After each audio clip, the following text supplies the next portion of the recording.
नमस्कार साथियों, स्वागत है आपका इंस्पायरिंग वॉइस यूट्यूब चैनल पर। आज की हमारी कहानी का शीर्षक है दही का महत्व। तो आइए शुरू करते हैं आज की ये कहानी।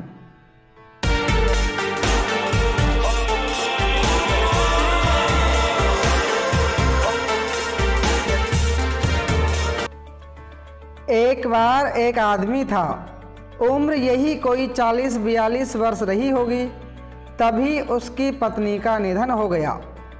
लोगों ने दूसरी शादी की सलाह दी, परंतु उन्होंने यह कहकर मना कर दिया कि पुत्र के रूप में पत्नी की दी हुई भेंट मेरे पास है। इसी को पढ़ा लिखा कर बड़ा आदमी बनाऊंगा, जिससे मेरी जिंदगी अच्छे से कट जाएगी। ऐसा सोचकर उसने पुत्र को अच्छी शिक्षा दिलवाई। समय पाकर उनका बेटा जवान हुआ और शिक्षा भी पूरी कर ली। बेटे की शिक्षा पूरी हो जाने के बाद बाप ने पूरा कारोबार उसके हवाले कर दिया। कुछ समय बाद उसने बेटे की शादी कर ली और घर भी बहू को सुपुर्द कर दिया। बहू बेटे पिता की खूब सेवा कर रहे थे।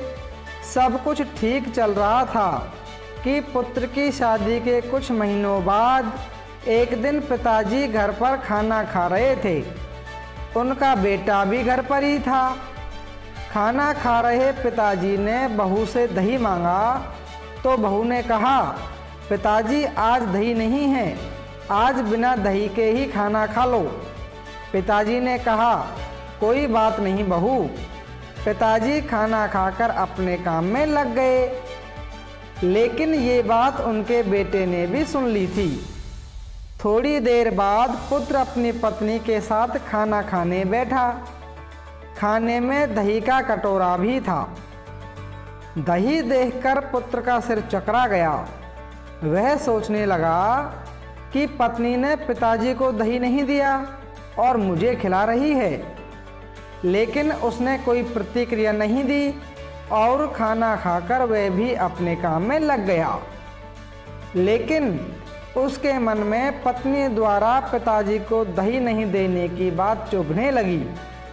उसने तय किया कि मैं पिताजी के लिए दही का प्रबंध अवश्य करूँगा। कुछ दिन बाद पुत्र ने पिताजी से कहा, पिताजी आज आपको कोर्ट चलना है, आपके लिए दही की व्यवस्था होने जा रही है। दही की व्यवस्था? मैं कुछ समझा नहीं बेटा। पिताजी ने कहा, आज आपका विवाह होने जा रहा है पिताजी। बेटे ने अपने पिता को जवाब दिया। पिता ने आश्चर्य से पुत्र की तरफ देखा और कहा, बेटा मुझे पत्नी की आवश्यकता नहीं है और मैं भी तुझे इतना प्यार प्रेम करता हूँ, शायद तुझे भी दूसरी माँ की ज़रूरत नहीं होगी। फिर ये दूसरा विवाह किस लिए? पुत्र ने कहा, पिताजी न तो मैं अपने लिए माँ ला रहा हूँ और न ही आपके लिए पत्नी। मैं तो आपके लिए दही का इंतजाम कर रहा हूँ, क्योंकि मैंने अपने घर में देखा है कि पत्नी पति को दही खिलाती है, ससुर को नहीं।